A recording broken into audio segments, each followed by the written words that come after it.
Hello everyone, কেমন আছো সবাই? আশা করি সবাই খুব ভালো আছো। তো তোমরা সবাই আমাকে বলেছিলে দিদিভাই তোমার জন্মদিনের মিনি ভ্লগ দাও। তো এটা জন্মদিনের দিন সকালবেলা। তো দেখো আমি রেডি হয়ে গেছি আর আমার বড় আমাকে নিতে চলে এসেছে। আর তোমরা কিন্তু সবাই বলো যে আমার বিছনা চাদরটা কেমন লাগছে।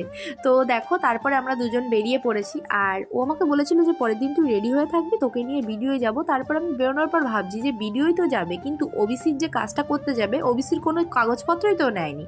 তারপর আমি বলছি কাগজপত্রগুলো কোথায়? ও বললো যে আমার পকেটে আছে। আমি বলছি কি হোস, কাগজপত্র কোনোদিনও ছোটো হয় নাকি? এগুলো তো বড়। আমি প্রথমে ভাবছিলাম বোধহয় প্যাকেটে রয়েছে।